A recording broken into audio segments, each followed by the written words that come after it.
ایک نوجوان نوکری کے لیے میرے پاس آیا تو میں اس کے حسن کو دیکھتی رہ گئی۔ سیدھا سادہ بھولا سا نوجوان، سادہ کپڑوں میں ملبوس تھا، سرخ و سفید رنگ، دراز قد، پہاڑوں کا رہنے والا مگر سخت ضرورت مند نظر آتا تھا۔ اس نے اپنا نام ساجد بتایا تھا۔ تم کہاں کے رہنے والے ہو اور کیا تعلیم ہے؟ کہنے لگا، میں مردان کا رہنے والا ہوں، میٹرک پاس ہوں، گاڑی چلانا جانتا ہوں۔ اس نے اپنی جگہ کا نام بھی بتایا۔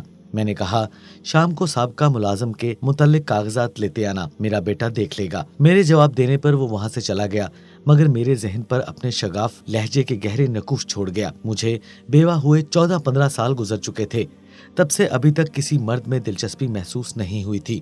اپنے شوہر کی وفات کے بعد اس کا کاروبار سنبھالتی رہی اور اکلوتے بیٹے افتخار کی پرورش کرنے میں لگی رہی۔ اپنی ذات کے بارے میں کبھی نہیں سوچا تھا۔ جب میرے بیٹے نے تعلیم مکمل کر لی تو اس نے اپنے والد کا بزنس سنبھال لیا، مگر پھر مجھے فرصت نہیں ملنا چاہتی تھی کہ وہ مزید تعلیم حاصل کرنے کے لیے بیرون ملک چلا گیا۔ یہ سوچ رہی تھی کہ کچھ شریف اور اچھے پارٹنرز مل جائیں تو میرے ساتھ کاروبار میں ہاتھ بٹا سکیں، تو بیٹے کے ہوتے ہوئے اسے رکھ لوں تاکہ وہ ٹرینڈ ہو جائے۔ اسی اسنا میں ہمارے پرانے محافظ نے اپنے پرانے علاقے واپس جانے کا فیصلہ کر لیا۔ مجھے محافظ کی ضرورت پیش آ گئی تھی۔ میں نے قیوم لالا سے کہا کہ آپ ہی کوئی بھروسہ مند آدمی لا دیجئے جو آپ کی جگہ کام کر سکے۔ ملازمت کے سلسلے میں ساجد آیا تو مجھے پہلی نظر میں اچھا لگا۔ ساجد کو قیوم لالا ہی لے کر آئے تھے۔ میرے بیٹے نے اس کے بھروسے کا آدمی سمجھ کر رکھ لیا۔ واقعہ یہ لڑکا نیک تھا۔ دیانتداری سے کچھ عرصہ کام کیا تو میں نے اسے اپنی تعلیمی قابلیت بنانے کی ترغیب دی۔ وہ خود بھی پڑھنا چاہتا تھا مگر حالات کی وجہ سے پڑھ نہیں سکا۔ وہ ایک یتیم لڑکا تھا۔ اس کے خاندان خانہ جنگی کی نظر ہو چکے تھے۔ چچا نے اس کی پرورش کی تھی، مگر چچا کی بدسلوکی کی وجہ سے اب وہ مزید وہاں رہنا نہیں چاہتا تھا۔ میرے کہنے سے ساجد نے شام کے کالج میں داخلہ لے لیا اور محنتی اور ذہین بھی تھا۔ وہ صبح سے 5 بجے تک میرے بیٹے کے آفس میں ہوتا اور شام کو کالج چلا جاتا۔ رات کو کھانا کھا کر ہمارے دیے ہوئے سرونٹ کوارٹر میں چلا جاتا تھا۔ جلدی ہی اس نے بزنس کے رولز بھی سیکھ لیے۔ اسے آفس ورک بھی سونپ دیا گیا۔ اس کی جگہ ایک اور شخص کو بھی میں نے محافظ رکھ لیا۔ سنجیدگی اور فرما برداری بہت اچھی لگتی تھی۔ میں نے اندازہ کر لیا کہ کھرا آدمی ہے اور جھوٹ بولنے والے لوگوں میں سے نہیں ہے۔ میرا اندازہ درست نکلا۔ اس نے بڑی جان فشانی سے ہر کام کیا۔ جو بھی کام میں نے اس کے ذمہ لگایا اس نے تو ہمارے دل میں جگہ بنا لی تھی اور میں اس کے ہر مسئلے میں دلچسپی لیتی۔ اس کے زیادہ تر مسائل اپنی پڑھائی کے بارے میں ہوتے تھے۔ جن چیزوں کی ضرورت ہوتی تھی فوری طور پر اسے مہیا کر دیتی تھی۔ اس کے امتحانات ہوتے تو ہم اسے ان دنوں چھٹی دے دیتے اور پوری یکسوئی کے ساتھ وہ پرچے دیا کرتا تھا۔ اس نے گریجویشن مکمل کر لی۔ میرے جیٹ عرصہ دراز سے لندن میں سکونت پذیر تھے۔ انہی دنوں وہ پاکستان آئے ہوئے تھے۔ میرے بیٹے سے کہا کہ تم میرے پاس لندن آ جاؤ، بزنس میں ماسٹر کر لو، میرے گھر میں رہو گے تو ہر طرح سے تمہارا خیال رکھا جائے گا۔ دراصل اس کا ارادہ میرے بیٹے سے اپنی بیٹی کی شادی کرنے کا تھا، اس لیے وہ بھی میرے بیٹے کو اپنے ساتھ لے جانے پر رضامند تھا۔ میرا ایک ہی بیٹا تھا، میں نہیں چاہتی تھی کہ مجھ سے جدا ہو۔ وہ اپنے والد کے بزنس کو بھی سنبھالے ہوئے تھا وہ، مگر تایا کے جوش دلانے پر وہ اس دنیا میں جانے کے خواب آنکھوں میں بسا کر بزنس میرے حوالے کر کے لندن چلا گیا۔ شادی سے پہلے میں بزنس ایڈمنسٹریشن میں ڈگری کر لی تھی، جبکہ شوہر کے کاروبار کو میں نے ہی سنبھالا ہوا تھا۔ کاروبار چلانے کا مجھے طریقہ تھا، مگر اب اپنے بیٹے کے بغیر خود کو اکیلا محسوس کر رہی تھی۔ ایسے میں اگر کسی کو سہارا بنا سکتی تھی تو وہ صرف ساجد ہی تھا۔ وہ اپنے گھر بار سے محروم، رشتہ داروں سے ٹوٹا ہوا تھا۔ ایسے میں اسے بھی کسی سہارے کی ضرورت تھی۔ اس نے میرے کہنے پر تعلیم مکمل کی اور اس قدر محنت کی کہ BA کیا اور پھر اپنی BA کے ذریعے تعلیم مکمل کر لی۔ جس روز میرا بیٹا لندن روانہ ہوا میں خوب روئی تھی۔ اس نے میرے دکھ کو محسوس کرتے ہوئے مجھے تسلی دی اور کہا، آپ مجھ پر بھروسہ کر سکتی ہیں، آپ کو میں مایوس نہیں کروں گا۔ اس کے ان الفاظ میں نے خود کو توانا محسوس کیا اور اس وقت مجھے اپنے محرم موجود کا شدت سے احساس ہو رہا تھا۔ تمام زندگی محرومی میں گزارنے کا احساس بھی آج کے دن ہی ہوا۔ جیسے بیٹے کے لیے عمر کے سنہرے دن بیوہ رہ کر گزارے، اسے پالا پوسا بڑا کیا، وہیں وہ چھوڑ کر سمندر پار چلا گیا۔ میں اپنے کمرے میں بیٹھی ماضی کی یادوں میں گم تھی۔ آج اس کی زندگی کا پرآسائش دور یاد آ رہا تھا۔ ایسے میں ہمدردی کے چند الفاظ کے لیے میرے سامنے آیا تو نظر اس کے غم گزار چہرے پر جم گئی۔ اس نے مجھے انتہائی خلوص سے دلاسا دیا۔ وہ مجھے بہت اچھا لگا۔ مجھے اس کے ساتھ 5 سال گزارنے کے بعد ایک پختہ اور مضبوط انسان اس میں نظر آیا۔ اس کے لڑکا بھولا پن کا دور ختم ہو گیا تھا۔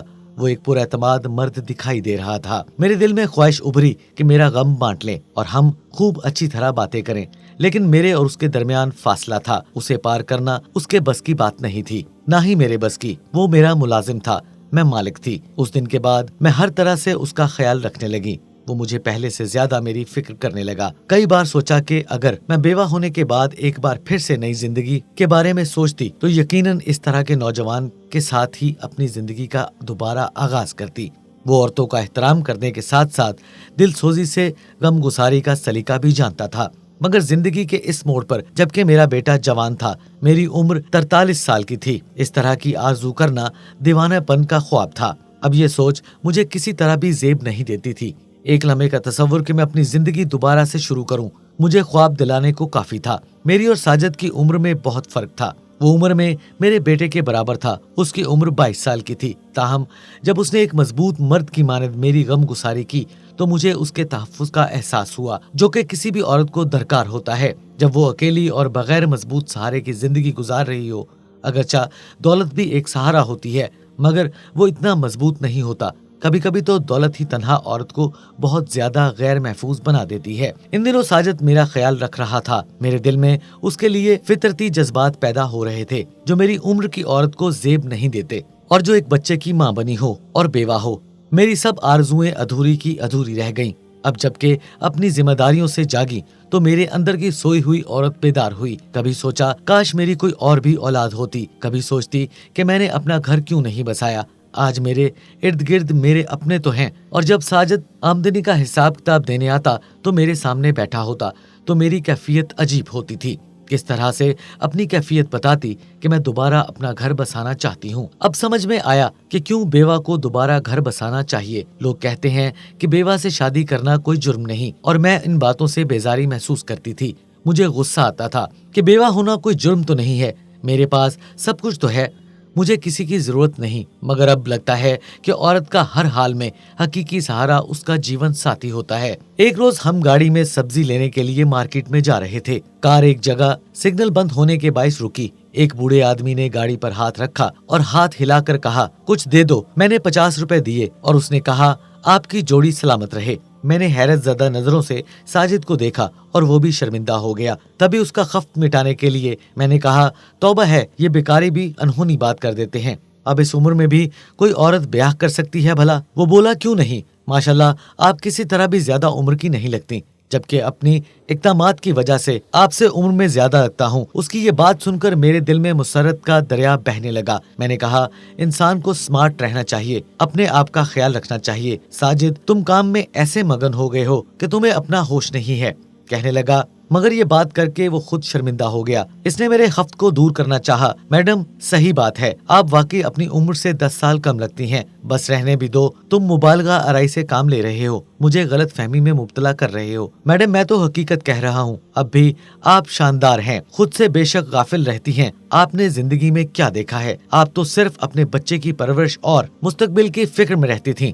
दिन रात इसी धुन में सरगर्दा रहीं। चाहती तो नई ख्वाहिशात हासिल कर सकती थीं। मैंने हैरानगी से कहा, क्या साजिद, ये तुम क्या कह रहे हो? और मैं हंस पड़ी। छोड़ो भी, क्या मुझे बहला रहे हो?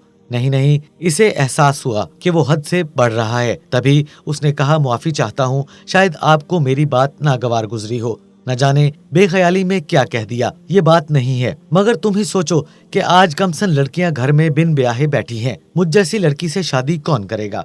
फिर वो थोड़ी देर चुप रहा। अगर आप नाराज ना हो तो एक बात कहने की जसारत कर सकता हूँ। मैं आपसे शादी की आरजू रखता हूँ, मुझे आपकी चाहत है। अगर आप चाहें तो मैं इसकी दीदा दिलेरी और शुजात पर हैरान रह गई। कभी सोचा भी नहीं था कि ऐसा मती और फर्माबरदार मुलाजम कभी इतनी बड़ी बात कह सकता है। यकदम खामोश हो गई। वो समझा कि नाराज हो गई। तभी इसकी सांस रुक गई। कुछ देर खामोश रहने के बाद बोला, मैडम मुझे माफ कर दीजिए, मैं आपसे ये बात करके बहुत शर्मिंदा हूँ। मैंने खुद को संभाला, दिल की धड़कनों को काबू में किया और कहा, मैं तुमसे नाराज नहीं हूँ, तुम तो वाकई बहुत अच्छे हो, मगर हमारी उम्र में बहुत फर्क है। तुमने महज मुझसे हमदर्दी के तहत ऐसी बात कह दी होगी, मगर जज्बात के फैसलों पर हमेशा इंसान को पछतावा करना पड़ता है। उसने ये पुरज़म लहजे में कहा, आपसे ऐसी बात कहना गुस्ताखी तो है, मगर ये जज्बाती फैसला बिल्कुल नहीं है। मैंने बहुत सोच समझ कर ये बात की है। मेरी और तुम्हारी उम्र का इतना फर्क है साजिद के मैं अब तुम्हारे बच्चों की माँ भी नहीं बन सकती। इस उम्र से भी आगे निकल चुकी हूँ, जबकि तुम्हारी उम्र के लोग शादी के बाद बच्चों की आरज़ू आरज़ू करते हैं। आपकी औलाद है, खुदा आपके बेटे को सलामत रखे। मैं जरूरी नहीं समझता कि मेरी औलाद हो। तभी मुझे लगा कि ये मेरी दौलत पर नजर न जमाए हो। खुद से छोटे बंदे से शादी करने का मतलब तो बुढ़ापे में खुद ही मिट्टी पलीत करना है। अच्छा तुम सोच लो, मैं भी सोचकर जवाब दूंगी। अब मैं सख्त कश्मकश में थी। दिल कहता था कि इस पेशकश को मान लूं और दिमाग कहता था नहीं, अब इंसान इतने भी अच्छे नहीं होते। अच्छे अच्छे मर्द भी धोखा दे जाते हैं, कहीं ये धोखा ना हो। काफी दिन हम दोनों चुपचाप रहे, मगर ये चुप बेमानी नहीं थी, वो अंदर ही अंदर जल रहा था। मैं रातों को सो नहीं सकती थी। बिलाखिर मेरा जहन और वजूद थक चुका था। मैं बीमार पड़ चुकी थी। साजिद के सिवा उसे मेरी तीमारदारी करना थी। डॉक्टर के पास ले जाता, मेरी दवाइयाँ लाता या कुछ भी होता, ये अकेले में करता था। वाकई अकेली औरत को किसी मजबूत मर्द के सहारे की जरूरत होती है। मुझे भी यकीनन साजिद से मोहब्बत नहीं थी, मगर वो मेरी जरूरत बन गया था। उसने हमेशा अपने साफ तर्ज अमल से ऐसी जगह बना ली कि मैंने जहन में उसे ही जीवन साथी समझना शुरू कर दिया था। हर पल सोचने से मेरे भी असाब जवाब दे गए। सर में दर्द रहने लगा। मैंने बिजनेस के मामलात से हाथ उठा लिया। तमाम अमूर साजिद के जिम्मा लगा दिए। एक दिन सर में शदीद दर्द था। मैं अपने हाथों से सर दबा रही थी कि साजिद ऑफिस में आ गया और इसके हाथ में कुछ फाइलें थीं। मेरे कमरे में आने की इजाजत तलब की, मगर मेरा सर दर्द से फटा जा रहा था और वो कुर्सी लेकर मेरे पास आ गया और बैठ गया। फाइल एक जानब रख दी और बोला, मैं आपका सर दबा दूं। मैंने कहा नहीं, मगर फाइलें मत खोलो, सुबह देखूंगी। उसने मना करने के बावजूद मेरी पेशानी पर हाथ रखा और मुझे इसके हाथ से सुकून मिला। बेशक औरत को अपनी पाकबाजी और मर्द की जात पर एतबार नहीं करना चाहिए, क्योंकि यकीन की दीवार कितनी भी मजबूत हो, उसके टूट जाने का खतरा होता है। मेरे अंदर भी महरूम औरत बरसों से सिसकती रही थी, जो बाहर के किसी ताज़ा झोंके की मुंतजर थी और अब इतनी कमजोरी हो गई थी, किसी भी लम्हे दलदल में गिर सकती थी। मैंने अपने शौहर की वफात के बाद भी किसी की जानब आंख उठाकर नहीं देखा था और पाक दामनी की जिंदगी गुजार रही थी। ताहम कभी कभी कोई कमजोर लम्हा